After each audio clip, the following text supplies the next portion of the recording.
As always, Ambassador Pasquale has crystallized the issue in an eloquent and a succinct fashion.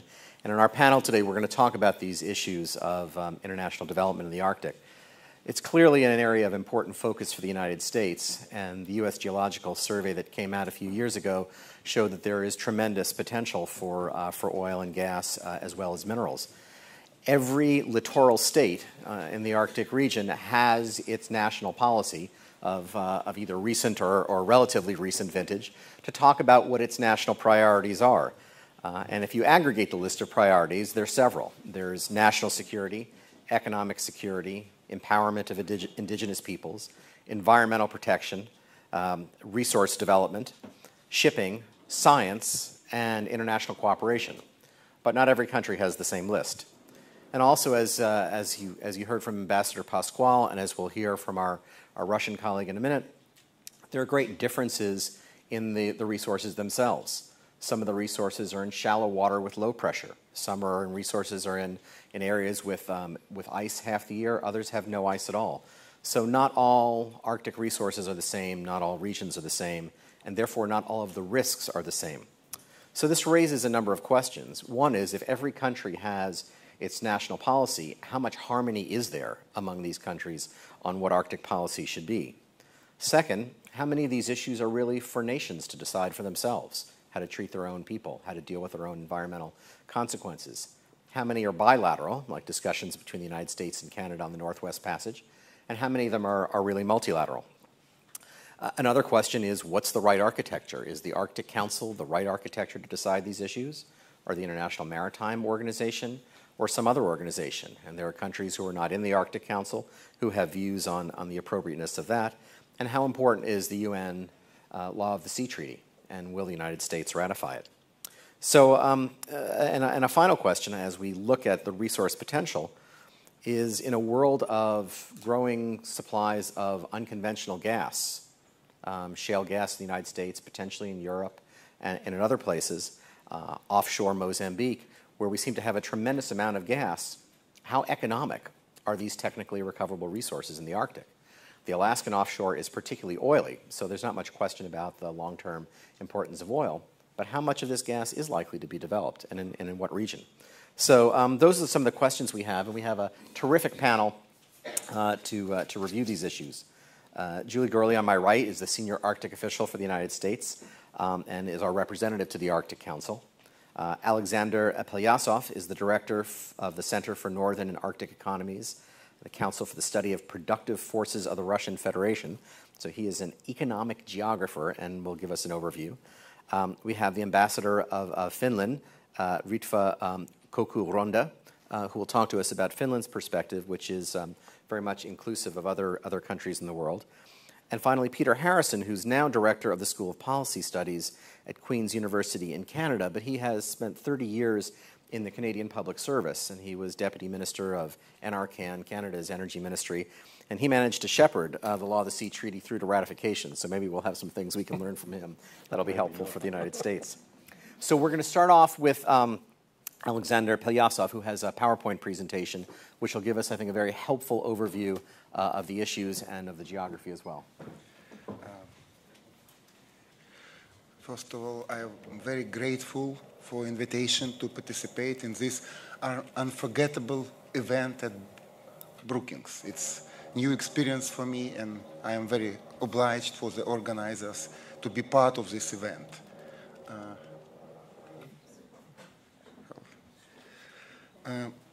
Presentation. Okay.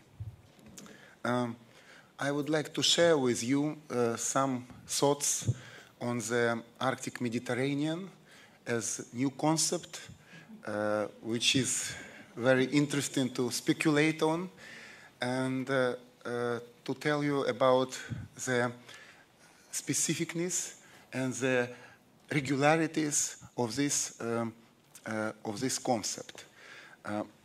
Yes, we need to get your presentation on there. Govinda, Kevin, are you in the room? We need Mr. Pelyasov's presentation on the screen. It's Arctic Mediterranean, a zonal dimension of globalization. We have EU dimension, Russian, American dimension, and we can hope that we have this Arctic dimension of globalization. And it's interesting because this zonal approach is not... I got it. Ah, okay, thank you. Yes. F5, yes. And it's interesting that this zonal approach is not very typical for the American social scientists. It's more typical to think in the political terms, in the terms of cultural, but not in the geographical terms. So Arctic looks like a good laboratory to speculate with zonal approach for globalization. To tell you the truth, I think that Francis Fukuyama is a great scientist, absolutely. But he is wrong in his book Trust, because he didn't care about the geography.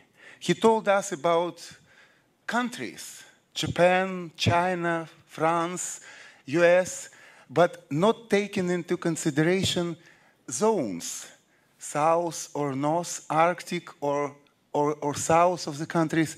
He didn't matter about this. But this is very important. When you look at such a huge country as Russia, you can distinguish very clearly these zonal differences in human economic behavior.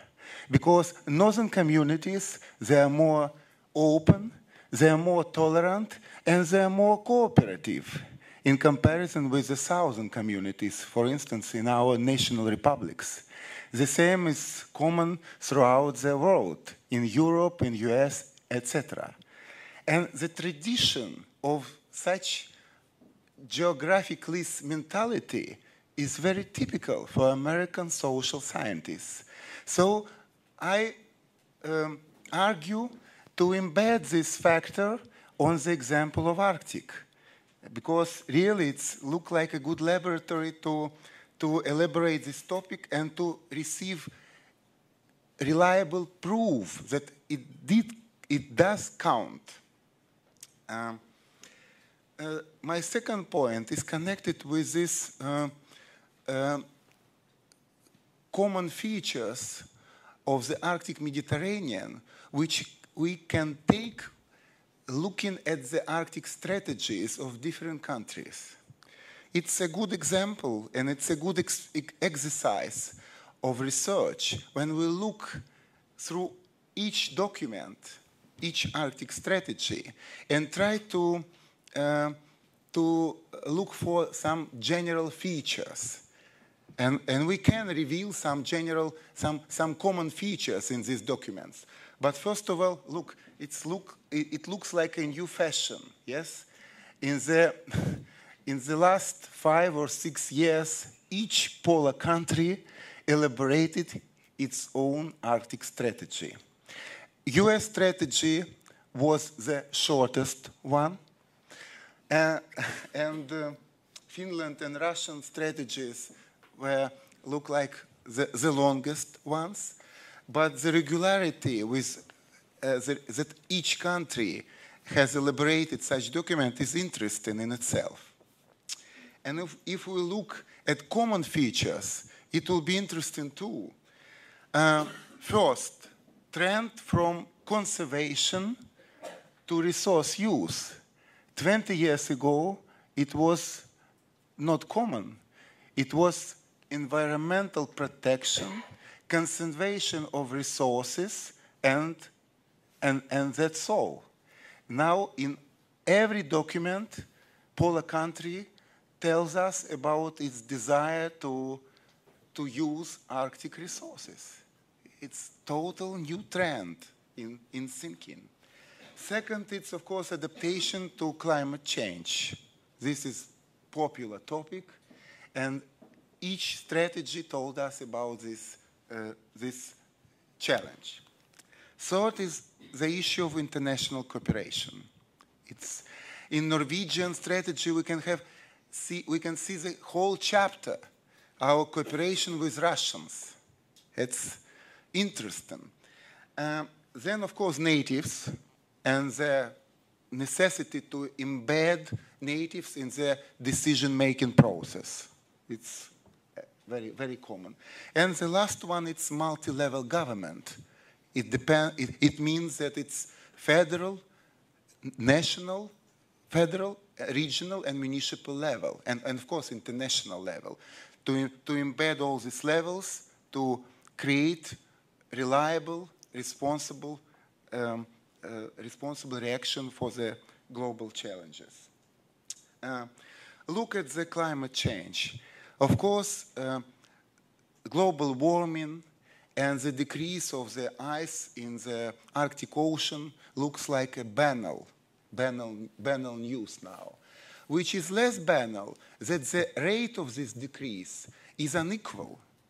And there are areas with enormous decrease of the ice, like Russian coast, and the areas where this decrease of ice is much less, like Canadian coast. What does it mean? It means that the necessity to create new institutions is important for every polar country, but it's much more important for the countries when the coast is now meeting less ice than before. So this is important. Ice looks like a social factor challenging to create new institutions for the whole polar community of countries.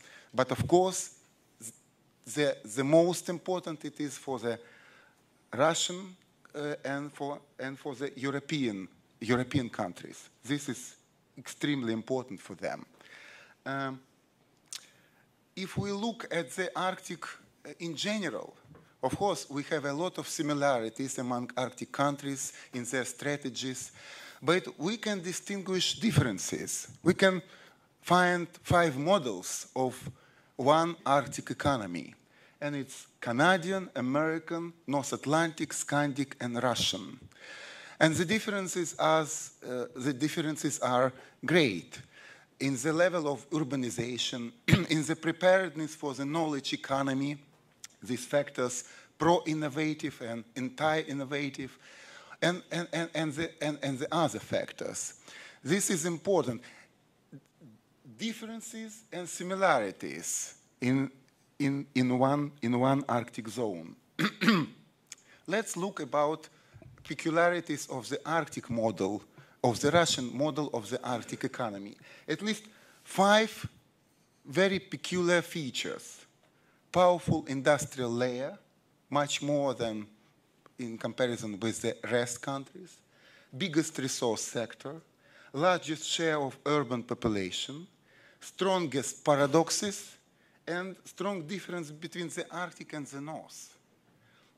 Look, we have 3 kinds of cities in the Russian Arctic. It's university administrative cities, old industrial monoprofile cities, like which we can compare not with American or Arctic Canadian cities, but with Detroit or Wales and Ruhr and so. It's not typical for the Arctic in general, only for the Russian Arctic they are typical. And a long transition from industrial to service and more diversified cities. This is also. Look at these contrasts. Really, in the Russian Arctic, we have the most striking contrasts.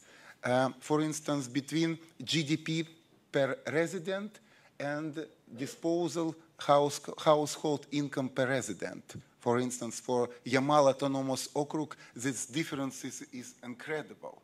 In comparison with Alaska or Northwest Territories or Norwegian regions, these differences is much less. What does it mean?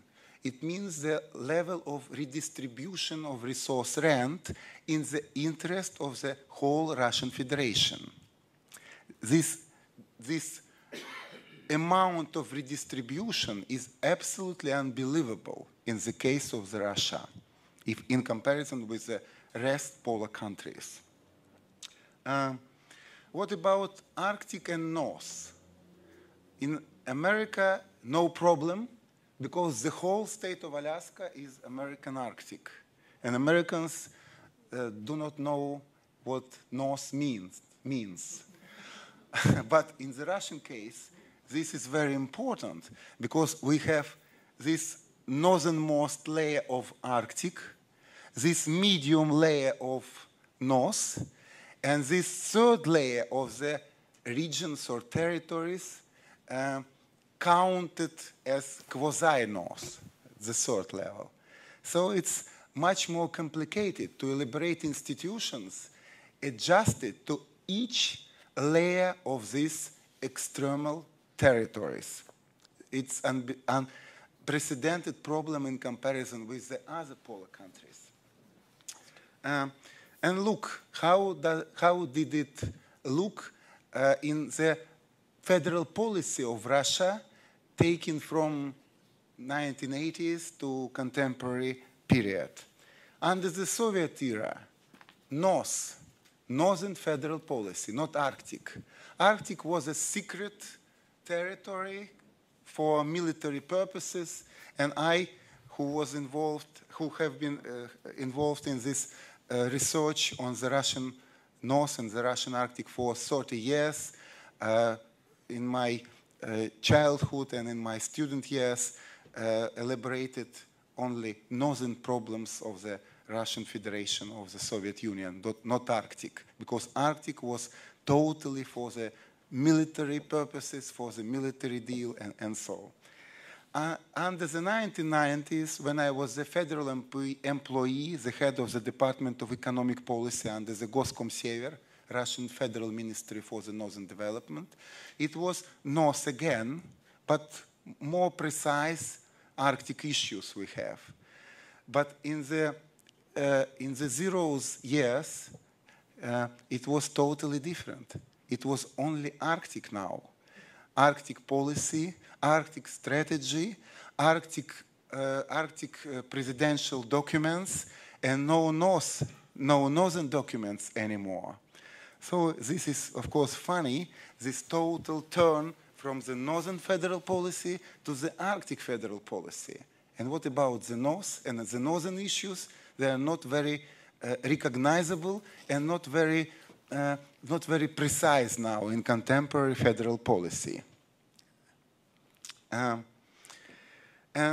Concluding, I would like to tell you that it looks like Arctic zone and the activity of the Arctic Council, of the Arctic scientific communities, and this in numerous Arctic institutions created during the last 20 years, when I was a participant of the Northern Forum Conference, first Northern Forum Conference in 1990, when Vali Hickel initiated this project in the fall of 1990. Of course, nobody of us could predict that in the following 20 years we will be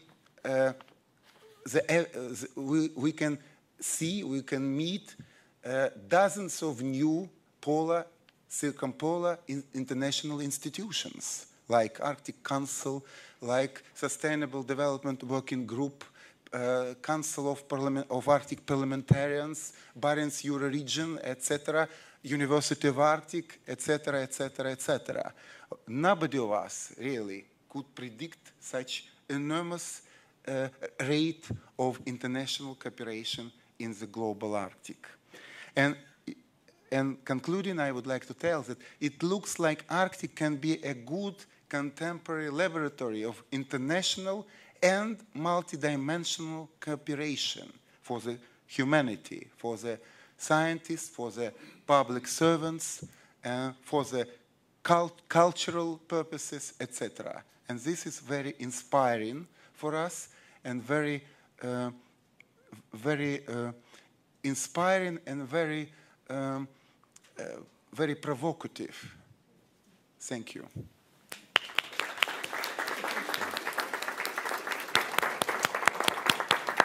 Thank you, Dr. Plyasov. So let's see what the research priorities are for this public policy laboratory that you've laid out for us. And let me turn first to to Julie Gorley, and then I'll turn to each of the other panelists for a comment. And I guess the question is really, what of all these issues that are before us, what are the most urgent from a national point of view? What are the most urgent from a multilateral point of view? And do we have the right architecture to pursue them? Julie? Thank you, David. Well, that was a very interesting presentation by Dr. Pelyasov. I think it was particularly telling that he compared the various Arctic policies of the Arctic states. And he's right, we all sort of came out with them all at once. I think Russia was first, and we may have been second. But they're all very similar. We've taken a look at them in the State Department as well, and there is a lot of commonality. And I think that speaks well to the fact that we all have common interests in the Arctic, and we all sort of see things very similarly. And that bodes well for keeping the peace in that region of the world. With that backdrop, Ambassador Pasquale actually, I think, put out a really good first sort of underpinning to the Arctic, which is that how do you, perhaps the top priority is how do you balance environmental protection with resource development? I think everyone knows by now that this human wave that's coming to the Arctic, because it's opening up because of climate change, means that there is a lot more, there's a growing impact in that region of the world that we haven't seen before. And of course, one of the very first things that is of interest to the rest of the world is what the resource capacity is up there. And since we're reaching peak oil in some schools of thought, and there's thought to be quite a bit of oil and gas in the Arctic, it's only natural that the people are looking north to develop those resources. And that makes a lot of sense. But of course, we have to, it's a pristine part of the world. It's a new frontier that no one really knows a whole lot about, except the very small cadre of scientists and politicians and policy people who focus on that on a daily basis. So it's, of course, really, really important that that when we go up there to exploit resources, to take advantage of the shipping lanes, to look at the other natural resources, that we ensure that we're doing that in a way that protects that part of the world, because it's so important to the whole global climate system. It's important to culturally to a very large group of people that live up there, not large by global terms, but 4 million people live in the Arctic. A large chunk of them are indigenous and rely on that part of the world for their very livelihoods and live very traditionally. So I think a multilateral priority, and one for the whole world, is this balancing of environmental protection with resource development. Followed in lockstep, I think a very important multilateral goal is good governance, and that gets at these headlines that you see periodically just a few years ago it was mostly just in the trade press, but the headlines are showing up more in the mainstream press now. That is there this race for the Arctic that's coming because of natural resources and shipping lanes, and is it a Wild West, and is it an ungoverned part of the world? And the answer, quite frankly, is no. As we heard a lot this morning, and as Senator Warner has been such an outspoken proponent of, we have the Law of the Sea Convention, which is a very comprehensive legal framework for all of the oceanic areas of the world, but including the Arctic. And it's a pretty good, pretty solid set of rules. There are, of course, gaps, and where there are gaps in governance, one of the pillars of U.S. Arctic policies that we look to close those gaps. And we are starting that through the Arctic Council by, for example, concluding an agreement on search and rescue cooperation in the Arctic. There already were search and rescue agreements in the International Civil Aviation Organization and in the International Maritime Organization, but there was not, both of those treaties apply globally, including in the Arctic, but we felt like there was a gap in how we work together as a group of Arctic states in that part of the world, since it's sort of our backyard and we're going to be the first responders. We should probably formalize our cooperation. So that's a gap that we've closed. There's no Arctic-specific oil spill agreement, and we're working on that now in the Arctic Council on preparedness and response to oil spills, trying to get ahead of and hopefully never have to use but to get ahead of the potential for oil spills now that development is coming up there. No one wants to see that happen, and I think with the huge amount of focus that is now on the U.S. Arctic in the offshore areas of Alaska and the Beaufort and Chukchi Seas, And with Shell getting very close to drilling this summer, and the huge steps they've taken to put in place protections, as our government has, that the chances of anything bad happening are pretty low, but we still need to formalize cooperation among the Arctic states to address those kinds of problems too. I think another huge priority multilaterally in the Arctic is climate adaptation, frankly, and we're just starting, I think, all of us as a group of Arctic countries to pay attention to that, and how we shore up critical infrastructure, and how we deal as a society with coastal communities that are falling into the ocean, and that's happening in Alaska now and other parts of the Arctic, and how we grapple with the permafrost melting, which has never been an issue before. We've built, as someone said this morning, ice roads. We have all kinds of buildings and all kinds of local infrastructure up there that has always been reliable because the permafrost has always been solid, and it's all crumbling now and falling apart, and we have to deal with that, and it's not a cheap prospect. And who pays for that? And the state of Alaska can't shoulder all of that burden by itself. There's not enough money in 10 Alaskas to deal with that. But how do we pay for those kinds of problems that are coming our way that are societal problems? And of course, associated with all of that is scientific research. And there's a lot more, I would say, just in the last 10 years, probably a lot more scientific understanding of what's going on in the Arctic and the whole system, the climate system, the oceanic system, the ecosystems. But there's a long way to go. I mean, there's just an enormous number of questions that are still unanswered, and we probably will never have all the answers, but we certainly have huge amounts of investment we need to make up there, and we need to do it together. No one country has all of the scientific experts to do it all. We all have to collaborate on scientific research in the Arctic, and it's been going on a long time. I think a lot of people don't know that there's been good multilateral scientific collaboration in the Arctic for a long, long time, because no one really paid much attention to that part of the world after the Cold War. But it has been going on a long time, and there's a lot of great stuff, but there's a lot more that we need to do, and we need to prioritize our investments in scientific research as well as a group of countries, and as non-Arctic states. I mean, China does a lot of Arctic research. Japan does. Korea does. Some of the Western European countries that are not observers in the Arctic Council do. The European Union as a whole does. There's a lot going on, and how we bring that together to the benefit of the region and to the planet, how we organize it is a big question that we need to constantly be asking and answering. And I would say, kind of just to throw out another sort of multilateral need, is eyes and ears in the Arctic. Arctic domain awareness is a big growing issue, mostly in the military establishment, but in the civilian establishment too. The communications in the Arctic are pretty poor. I've seen maps before in of the telecommunications around the world, and the Arctic literally is a black hole.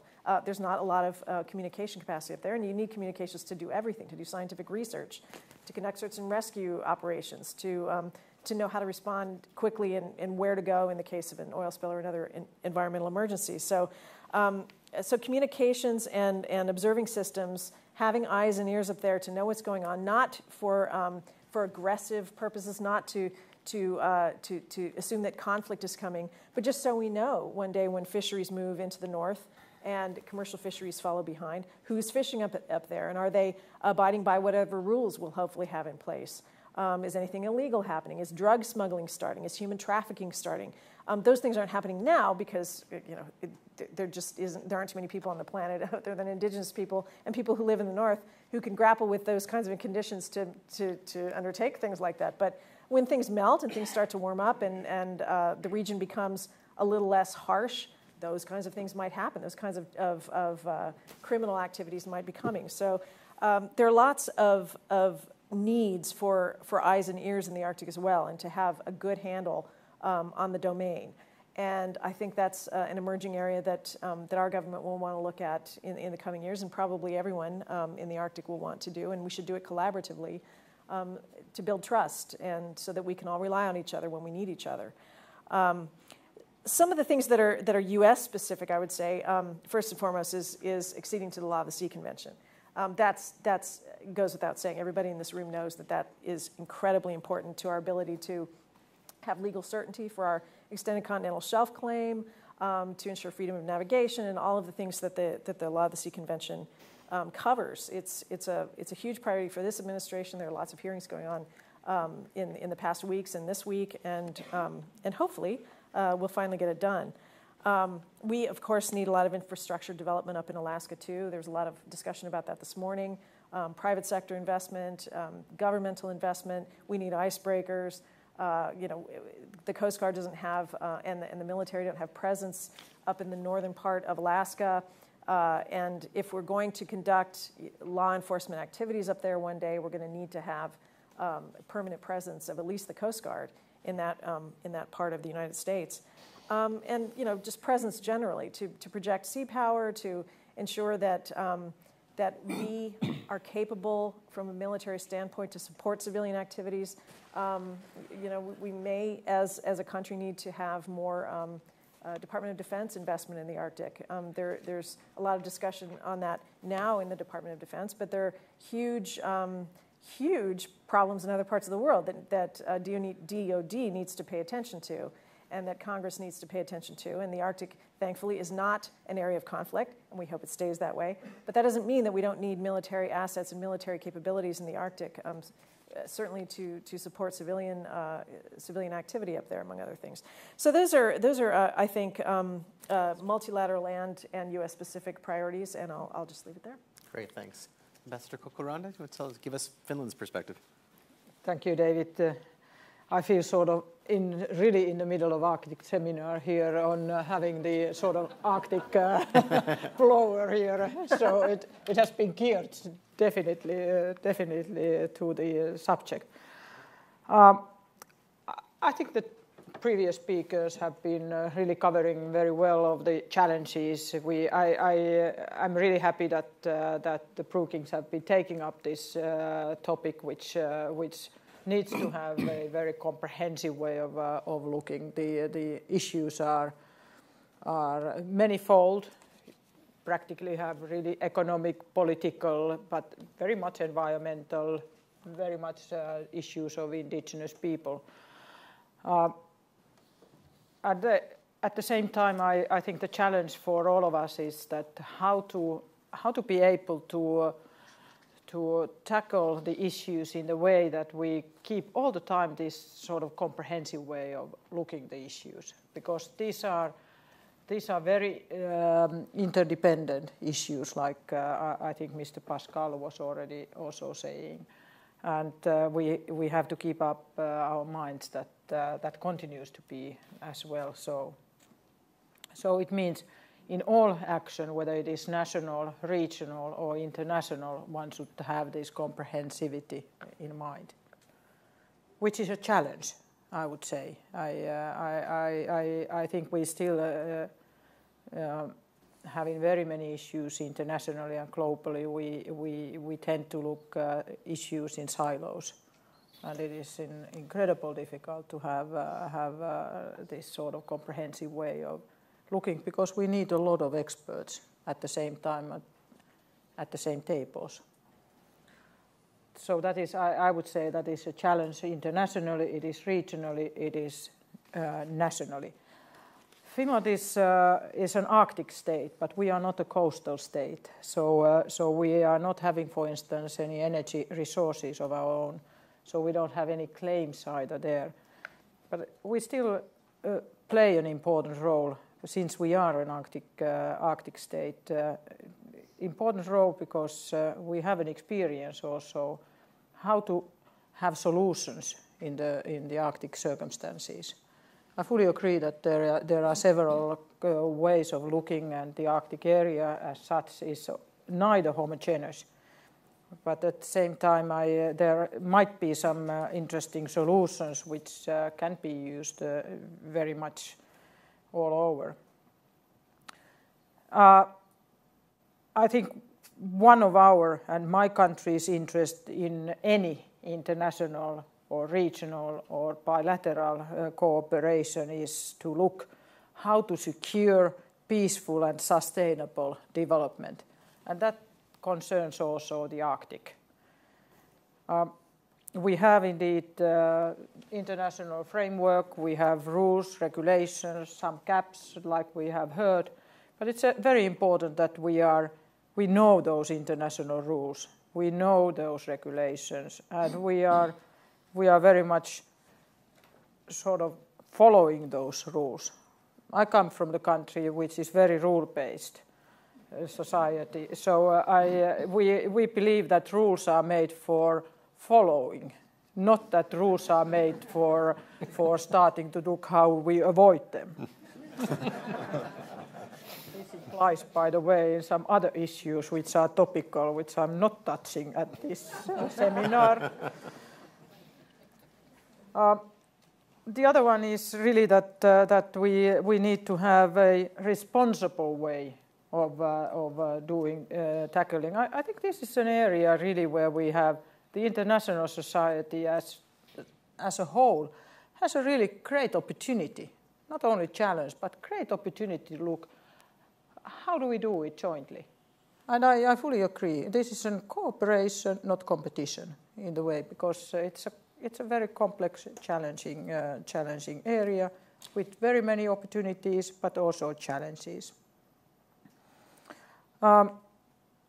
What Finland has to offer is actually in the area is some of our solutions. I like the idea that Finland is a small country, Arctic country, who brings in international area fora solutions.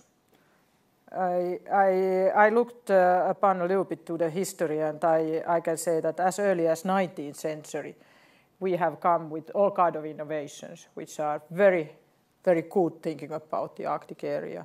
Whether it is, for instance, how to manage in the ice.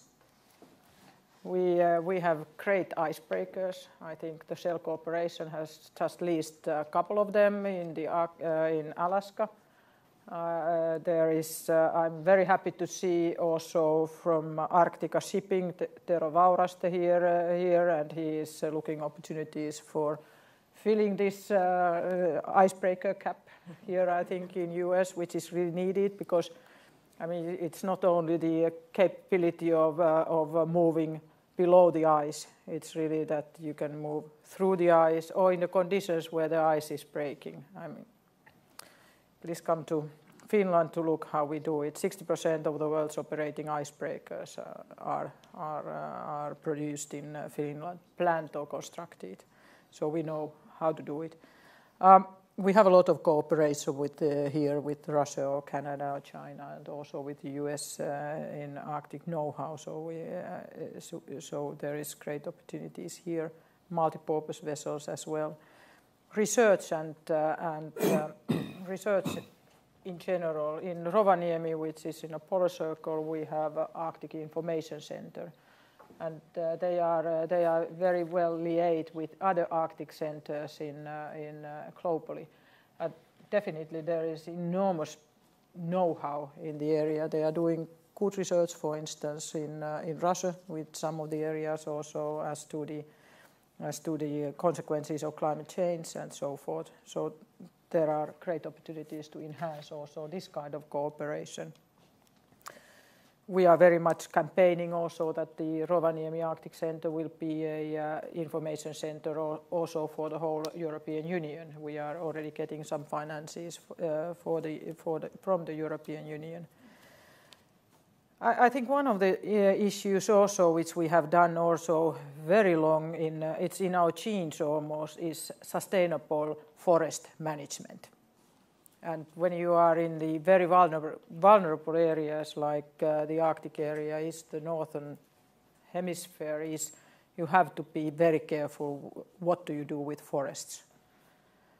The third, I would say, is the environmental technology, which one definitely needs here in these sort of sensible areas. And fourth, the meteorological services, whether it is weather sort of related or ice related or climate change related meteorological services. There is an interesting cooperation at the moment in the Baltic Sea area, which might be sort of copied in the Arctic area at that moment when the sea routes are really in a couple of years' time the reality. We are having together Finland, Estonia, and Russia a vessel traffic information system. So if you are in Helsinki and you are in this center, you see in the screen everything moves in the Baltic Sea region.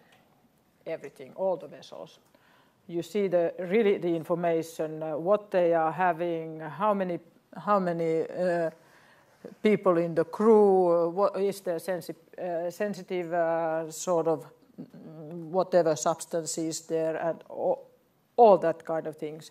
And that is connected to all the other services also, whether it is rescue services and so on. So we know immediately, we know what is happening, and we know what if there is some accidents or whatever. That might be this sort of surveillance system might be applicable in the Bering Strait, but this kind of thing needs really a commitment from individual companies, shipping companies. It needs, of course, taking into account the regulations of the International Maritime Organization.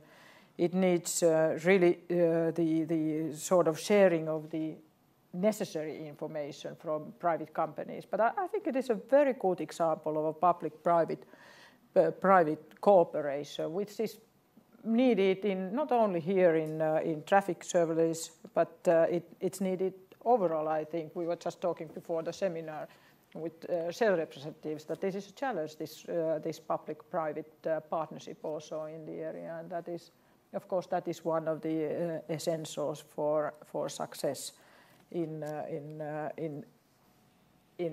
looking for the possibilities. I would finally only want to take one issue which I think we haven't yet covered enough, and that is the people who are living there. I would like to emphasize the sort of 4 Ps, and it means public-private people partnership. The most information is among those people who are living in the areas, indigenous people, and people who have been coming later on. They have a good know-how what is happening in the area, and I think every step they should be heard, they should be included in the planning, whatever happens, and they should be part of the solutions and the future challenges. Great, thank you. Peter Harrison? Well, thank you, Mr. Chairman. The advantage of coming last is that I can say that I agree with everything that's been said, and a lot has been said. But let me begin with an observation. It's not too long ago, like about 8-10 years, that if you called a meeting about the Arctic, you'd get 10 people showing up, right? And they were always the same 10. We used to call them the groupies, right? I exaggerate a little for effect, but one of I think the amazing things that has happened in the last little while is in fact this extraordinary increase worldwide in the polar regions and particularly in the Arctic. Why is that? I've put it simply elsewhere that I think interest in the Arctic is heating up because the Arctic is heating up. And you might say that that's a bit of sophistry, which it probably is. But if you can't get somewhere, then you don't have the possibility of doing something. The people who've always lived there always had that possibility. And so this concept, and I think to follow on, Ambassador, from your last point, this concept about accessibility and things opening up is a southern concept. It is not a northern concept. It is not one of the people who live there.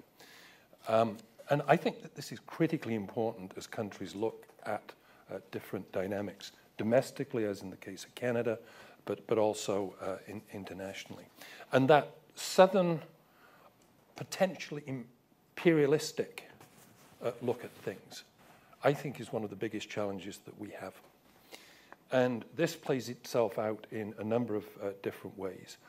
And it also plays out at the international level. I think it's a major step forward that the Arctic Council includes the 6 indigenous permanent representatives. But correct me if I'm wrong, I think this is the only international group of its kind, multilateral group, where indigenous people sit at the table.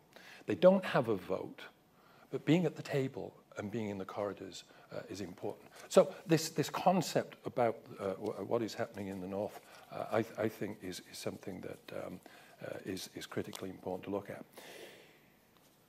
There's no question in my mind we need a comprehensive look. The tendency both in policy and in analysis and in science has tended to be to focus on particular issues. But how does all of this fit together? And so I'd like to add a couple of challenges that I think that we see, and particularly from the point of view of Canada, challenges and opportunities. This place is big.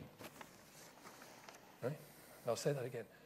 This place is enormous, and it's extremely vulnerable, and it is very little understood scientifically. So if you put that into a policy context, I think it leads you very quickly to things like the precautionary approach and so on. We accept the myth that all of the ice is disappearing and opening up and so on and so forth. These remain immensely dangerous places. I'm talking particularly here about the Canadian Arctic. Anybody who thinks that the Northwest Passage in July and August, September would be like Lake Michigan is dreaming in Technicolor. So I'm trying to underline, I think there needs to be a bit of a caution about, yeah, this is all opening up and we're going to sail through there and this and that and the other. Very few ships have gone through the Northwest Passage, a total of about 110, 111, and most of them were our icebreakers or somebody else's icebreakers. So I think there's a need to think through how that plays through, particularly in terms of resource development. The advantage of the melting ice is greater access, longer seasons to be able to deliver and support communities with the sea lift, greater access to resources and so on. It also means shorter seasons for ice roads, which in Canada is critically important for communities and for mining. Now, if you're a mining company and your ice road is 2-3 weeks shorter than it was 5-6 years ago, your bottom line is affected directly, and some of the stuff you cannot fly in.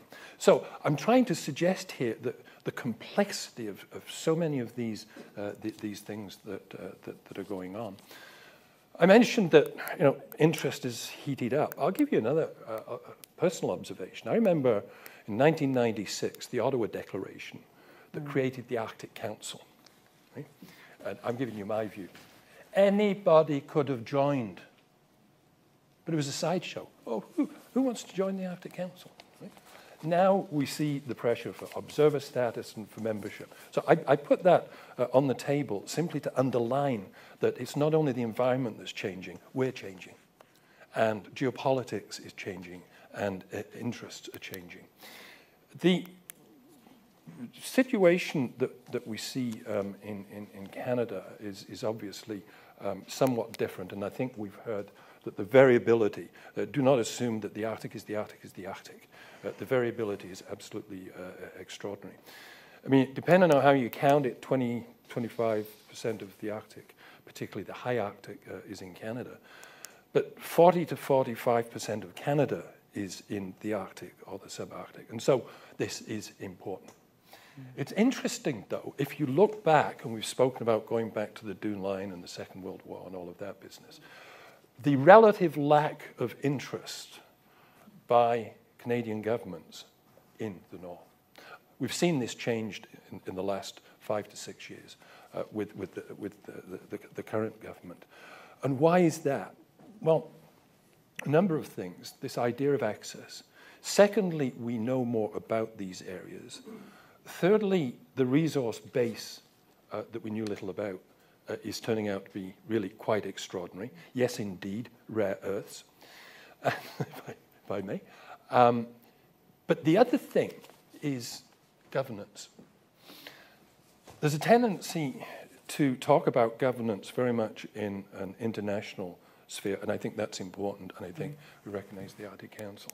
One of the untold stories in the Canadian situation is that in the last 30 to 40 years, the entirety of the Canadian North, with some exceptions in the Mackenzie Valley, has been the site of land claim settlements with indigenous groups, First Nations, Inuit, Inuvialuit, which lay out constitutionally protected rights as well as benefits and so on. And the reason that I mention this is because, I'm showing my age, but I remember discussions with resource development companies back in the late 70s, early 80s, who said, we need certainty. Get these land claims settled. And it's the same gang who've been coming in the last couple of years saying, this is complicated. Sometimes the trade-off is, in fact, in that direction between complexity. But this has changed significantly the resource development face of the Canadian North. We see the government of Ontario, in Northern Ontario, focusing on what's known as the Ring of Fire. We see the government of Quebec focusing on Le Plan Nord. We see the government of Canada with the Northern Strategy. But woven into that is very much the legal constitutional base of the land claims. The game has changed. And the game, in my view, has changed for the better. Science has changed.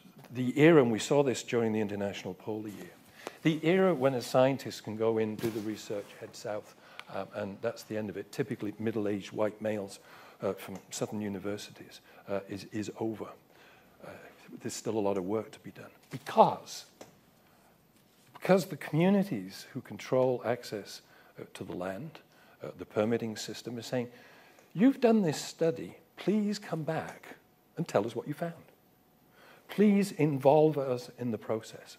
And I remember an elder in the Western Arctic saying to me one time, a number of years back, he said, Peter, he said, you know, in the spring, the geese and the scientists return. and in the fall, the geese and the scientists leave, and we're sad to see the geese go. A very powerful story. And what we found during the International Polar Year with people coming from all over the world was actually the need to work out this now new relationship with many people in very significant places. So with that, I would just like to say, you ask what is the key question. I think that the key question is the dramatic change that is taking place, particularly because of climate change. And I don't want to get into the debate as to why it's happening. The communities there know that this is happening, and that is circumpolar in nature, and that is an area where we need to work with the communities to find solutions that will work for them, not solutions that will work for us. Thank you. Terrific. Thank you. Well, let's have a little bit of a lightning round where we can ask some questions about countries in particular, because I want to leave a good solid 20 minutes for question and answer. No. And Alexander, I'm going to start with you with two quick questions about Russia. One, we've seen some creative symbolic diplomacy with the flag on the bottom of the ocean floor. So the question is whether Russia will plan to abide by the law of the sea process for settling claims. And the other question is economic, which is in this world of shale gas and Russia's onshore resources and Stockman, is gas in the Barents really economic and likely to be developed? Can Russia compete economically? Two easy ones for you. Thank you for your question. Questions, in fact, two questions. Well, my guess is that this business with flag was very useful for the rest polar countries, because all of them were inspired by this claiming sovereignty on the Arctic, and they immediately decided to proclaim their own strategies and their own interest for this territory. So it was like the beginning of the very useful for the scholars, for the political scientists, and for the whole polar community process. That's my understanding as a scientist, not as a now not as a federal employee, which I was in 90s under the federal Goskomsever Russia. As for the second question about resources and the destiny of the role and destiny and problems of the Arctic resources in the Russian economy. Of course, the burden of this, the role, the financial role of Russian oil and gas in the federal budget is very critical. And this is, on one hand, it's the possibility to be very generous with retired persons, with the students in social policy of the country, which is good. On the other hand, it's like a barrier to be more creative, innovative, to go more rapidly to the knowledge economy. And to tell you the truth, I cannot answer what about the balance of these advantages and disadvantages of these enormous resources. But I can tell you honestly that until now, we do not manage to convert in a very creative and smart way these resources into the as an engine to the new knowledge economy. That's to tell you the truth. This is the situation, and of course the challenge is to follow the examples of the other countries and to create this bridge from Arctic resources to the new knowledge-based Russian economy. Thank you.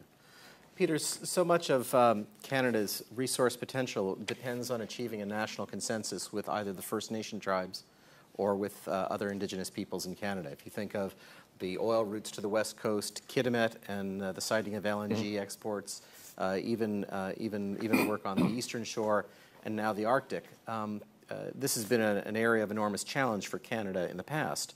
Is there a new strategy or a strategy for achieving this consensus, and how do you rate the prospects for this new infrastructure, given the challenges you faced in the past?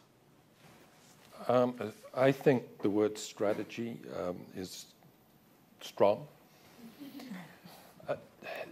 The reality is that the definition of rights has come along really, really significantly through the court system and through policy in the last 30-odd years. And so the respecting of those rights is fundamental. So that changes the landscape. Secondly, the ability to make sure that the people who live there benefit, whether it's through jobs or whether it's through revenues or whatever, is absolutely critical. And that's important for the oil companies, and that's important for the transportation companies. And I think increasingly what we're seeing is the private sector seeing that as part of their way of having to do business, rather than this is something where we turn to government and government, you settle this. It all depends on the rights of the area, but I think the best example, and the Northern Gateway and things like that, watch this space. The challenges that could come on that, I think personally, could be significant. But the best example is the Mackenzie Valley gas pipeline, right? The one that's bringing all of this gas down from the Mackenzie Delta. It does not exist yet. I mean, when I was a graduate student, which is 6 million years ago, the Mackenzie Valley gas pipeline was about to be built. And there are several reasons why it wasn't. In the first instance, the government of Canada at the day in the 70s asked Chief Justice Burger to do an inquiry. His mandate was, please advise us as to how this pipeline can go ahead. Now, I'm summarizing his mandate, which was 50 pages long. His conclusion was, much to the joy of the government of the day, this should not go ahead until two things happen. Land rights and Indigenous rights are settled through land claims, and you sort out your environmental side of things. And without being too anecdotal, many of the Indigenous leaders who were against the pipeline at that point in time in the last few years, in fact, have been very much for the pipeline because the land claims have been settled and arrangements have been made for equity participation, this and that and the other, which is a good way of doing business. Why has it still not happened? Not everybody's in agreement. And in the meantime, lots of folks, probably sitting in this room, have gone out and, I have to be careful how I say this, we've invented fracking. And the shale gas has made it, and so this has got nothing to do with the law or with the right. It's got entirely to do with economics and what is happening. And you face the same thing with your resources in Alaska. But the fundamental thing here is that the role that Indigenous people play because of their ownership of land and because of their rights is absolutely critical. Great. Ambassador, Finland has talked about the importance of bringing the EU and others into the Arctic Council process, that it needs to be inclusive. There are calls for non-state actors. Would you change the composition of the Arctic Council? Would Finland call for a sort of a change in its charter? First of all, I think that the Arctic Council has been so far a very successful council. And it has been discussed earlier that whether we would need a sort of Arctic Council under the umbrella of United Nations, but probably this is a more efficient way of doing in the regional sense. From the Finnish point of perspective, we are an Arctic country. Like I said, it's very important that all the Arctic countries are in the council, like we are, not only the coastal countries. We have been also able to create various sort of mutual cooperation. I would say I think that one of the merit of the council is that there is a very good cooperation between the council members and those who are also with. And I would also like to emphasize that it is a very particular forum a council where you have also representatives of indigenous people and you have observers on board. Finland has had very practical view on that on the observers' status. I think we have to be pragmatic in the future also, that those issues where you need broader participation should be also discussed with the broader participation.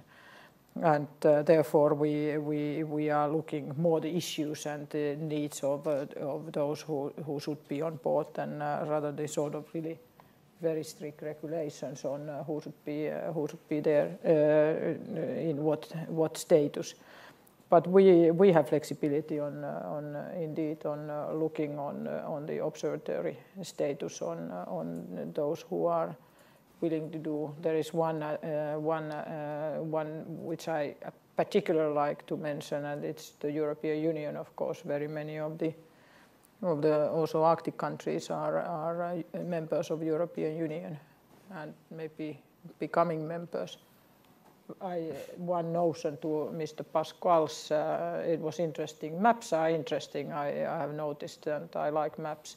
Interesting definition. We in the Nordic countries, we tend to say that there are 5 Nordic countries, Iceland included, but there was nicely put the Nordics and Iceland. But definitely, I think there is a lot of scope internationally. We have issues which we have to tackle in the international frame in a broader way. There are definitely regional issues we need to tackle. We have incredible good cooperation among the Nordic states additionally, which is feeding to the Arctic Council as well. And we have very good bilateral cooperation. We just had a bilateral meeting with the sort of strategic partnership with Arctic issues with Russia last week, the meeting. So there is a lot of potential for various kind of forms of cooperation, and we are if that increases this responsibility, if that increases the comprehensivity, if that brings the more feeling of the economic social responsibility, those are all welcome. Terrific. Last, Julie, What are the prospects for Law of the Sea ratification? We've heard from Senator Kerry maybe after the election so it's not politicized. And if it doesn't happen, what's Plan B for protecting U.S. interests while the rest of this process is going forward? Oh, that question is one I hate the most.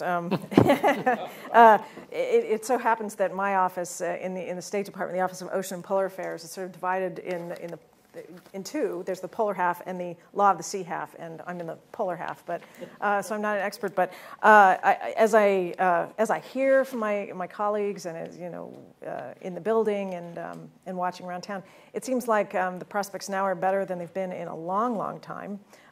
Senator Warner probably has a view about that too, and I think people are pretty optimistic. The hearings are going on, and I think the plan is for action to happen in the Senate during the lame duck session to get it out of the political cycle that we're all in now, especially this year. So I think people are pretty positive about it. But it's been decades, so I would be the last to say that it's a sure bet and would not ever want to be held to that. But I think everyone's looking pretty positively on it for the first time in many, many, many years. What's Plan B if it doesn't happen? That's a really good question. The U.S. has followed the Law of the Sea, with small l and small s, as customary international law for forever, and of course we would continue to do that. We'll continue mapping the extent of our continental shelf areas off all of our coastal areas, but the piece we know the least about and that we're working the hardest on is our coastal areas off Alaska, and we'll finish that. Hopefully we'll be a party to the treaty so we can deposit it and have the Commission on the Limits of the Continental Shelf adjudicate it. But if not, we'll still know where we believe our areas of the continental shelf are. And we'll work with Canada on, hopefully on a fast track, maybe not, on finalizing our maritime boundary in the Beaufort Sea. We're working on that now, and I think that'll pick up once Canada submits its claim to its continental shelf next year when its deadline comes in 2013. I think it's 2013. And we'll continue to agree to disagree with the Canadians on the Northwest Passage. There are a lot of countries that agree with us. There are countries that agree with Canada, but it's never come to blows, and I don't think it ever would. So I think there's, in the absence of a Plan B, things will go on as well as they always have. That's not to say that things could not be so much better if we were a party to the treaty, because that would solve a huge number of problems that we'll continue to have if we don't become a party to it. But that's kind of the non-answer, I guess. Great, thank you. That was a great answer. All right, now we'll take questions from the audience, questions and comments. And since we were on Law of the Sea, Senator Warner, since you're here with us, I don't know if you wanted to make a comment, but I'd be happy to offer you the first comment if you're interested, and then we'll take two or three at a time. Just a minute. In the 1970s, I was Secretary of the Navy and summoned into the Secretary's office, and he said, go over to Geneva, which was quite a relief during the war in Vietnam to go that way instead of the other way, and see what's going on in these seabed talks. And so I've been associated with the subject for a number of years, and in my 30 years in the Senate, eventually became chairman of the Armed Services Committee. I handled hearings on this subject, and I've been a fairly solid supporter. And I thought your answer was good, but I'm a little more cautious than you are, and because I get up every morning, used to look at the birds, now I count votes. I think there is a momentum forward.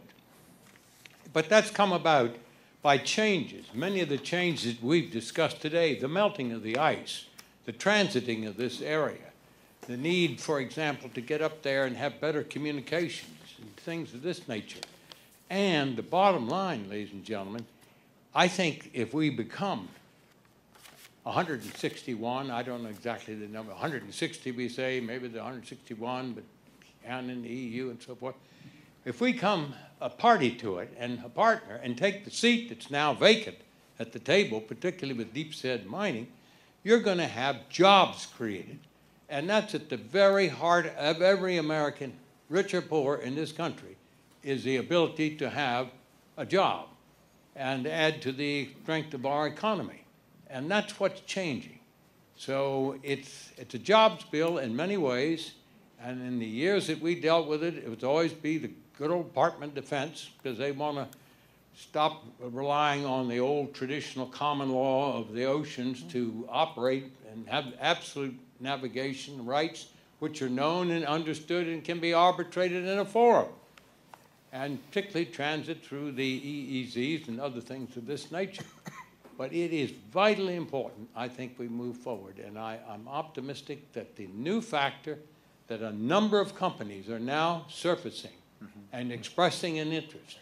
You'd be astonished if you recognized how much of your telecommunications equipment is dependent on cabling overseas. And if those cables aren't properly maintained and the like, you're going to have trouble with this basic communications. Cable. I yield the floor. Thank you, sir. All right. Thank you for the opportunity. I think we're going to take we'll take four or so questions in a row so that we make sure we get a lot of questions in. This lady here in the sixth row, and then the one right across from her. Hi, my name is Natalia Yegorova. I'm with the CSIS. And I have two quick questions. First, to Ambassador Kolkuronde, since you have opened the door by mentioning Baltic-Nordic cooperation, do you believe there is any role that Baltic states could play in cooperation with the Arctic states? And second question, since Julie Gorley has mentioned the Beaufort Sea limits with Canada, can you give any insight on how that's going to be settled? And up to that, is there any movement on the US-Russia settlement in Russian Duma? That's enough. Thank you. Thank you. Lady right across. Marjorie Mandelstam-Balzer, Georgetown University. I have a question for Dr. Pelyasov. The discussion of indigenous peoples has been very interesting today. I'm glad that they've been more than in a token way brought up. And I was wondering if there could be a little bit more elaboration on the issue of indigenous peoples in the Russian Arctic and North. Great, thanks. One more. Gentleman right here. Bill Jones from Executive Intelligence Review. I don't know if people notice that. I think it's obvious that contrast between Dr. Pelyasov and generally the Russian attitude to the Arctic and the attitude of all the other countries. They have a very ambitious program, are very optimistic about the opportunities, and everybody else is treating it rather gingerly as if, oh boy, it's melting, now we got to start thinking about it. But I kind of tend to err on the Russian side in this respect, because I've had an opportunity of looking at Dr. Pelyasov's this institution's report, which is a very ambitious development, not only of the development of the energy resources, but transforming the entire area, building new universities, setting up hydrographic stations. There's a whole aspect of the Russian space program which is going to investigate the ice and the waters, and that feeds into what he said about going from an energy economy into a knowledge-intensive economy, which I think is the real goal of the Russian program here. And I wish he would say a little bit more about it, because this is extremely exciting. It's not just a matter of going up there to get a lot of oil and gas, but that things are going to be moving to transform the entire area, which will also give us a greater knowledge of the Earth as a whole, because that's an area which we don't know as much about as we ought to. Great, thank you. Charlie, do you have one? Charles Eminger from Brookings. There are people who argue that beyond the 200-mile economic zones, when we get in the high polar areas, beyond any individual state's claims, that this is such a unique area that it shouldn't just be open to whoever happens to have the technological capacity to do deep seabed mining or whatever, but that this should be under the doctrine of the common heritage of mankind. And there are a number of landlocked states in Africa and so forth who have called for greater UN involvement in the regulation of that area. Do you sense there's any one of the Arctic states that agrees with that position, or is that just simply a pie in the sky on the part of the landlocked members of the G77? Thanks. All right, I think that's a good cluster, and if we can have relatively concise answers. We might be able to get in one more round. Julie, do you want to take the common heritage of man and also Beaufort and U.S.-Russia maritime? Sure. In answer to Charlie's question, no. I don't think any of the Arctic states agree with that. The seabed, when it's finally mapped by the 5 coastal states, will be nearly 100% claimed. So there won't be much of an area beyond national jurisdiction that is not owned by someone. On the Beaufort boundary, actually, I can't give you a preview because it's so above my head and technical that I couldn't possibly explain it. But I don't actually even know what it's going to look like. I don't think anyone does yet. We're so early in even looking at where the line might be. There's really not much happening yet. On the U.S.-Russia boundary, as I understand it, it's up to the Duma to ratify it. We ratified the boundary in the Senate a long time ago, and I haven't heard that there's any action on the Russian front. I don't know if anyone is here from the Russian government who can comment on that. Ambassador, do you want to take the? About the question whether the Baltic state has a role, I think every EU country has a role, of course, and therefore I was referring also that it's very good that the European Union could have an observation status. But of course, it is the Arctic states themselves who are at the end of the day deciding who they want to be on board. And that I would say that should be also respected. The other question, whether the UN should have larger role, I would say that of course there are some of the questions which exactly this sort of common heritage issue. But I would say that at this point, and this is my personal view, actually thinking about the UN role, and at the same time knowing that very strongly Finland is always supporting the United Nations role as the only multilateral organization where all the members, all the countries are members, that this Arctic Council still is the organization and successful organization to tackle some of those issues which should be discussed. And I think there, like I said, Finland has a very pragmatic view for opening and looking at the sort of ways how to sort of develop the working modalities. Great, thank you. And lastly, Mr. Polyasov, Russia's plan on indigenous peoples and maybe a little bit more on the development program. On the Arctic knowledge economy. Well, I have one competitive advantage using Michael Porter's term. Because I'm not a politician, so I can answer the question on our natives in a more open and more sincere way, being a scientist. A decade ago, I have a long conversation with Oren Yan and Gail Oshchenko on the possibility of the native land claims in Russia. We have been speculating on this topic. And I personally was sure that in the nearest decade, we shall meet the reality of native land claims in Russia, as in the rest polar federation, like Canada, like US and Australia, etc. The reality was absolutely different. This is, I would like to tell you the truth. And in reality, we do not have land claims, multifaceted and very long-term and large in scale.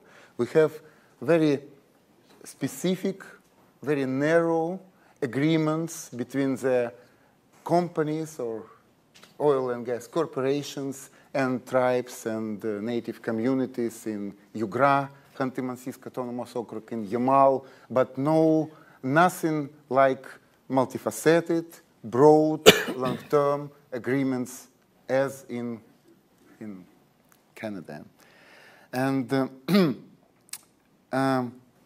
And my guess is that in the nearest future, of course, it will be going in the same direction. It's special agreements and not very comprehensive and more appropriate, to my mind, more appropriate format. That's the truth.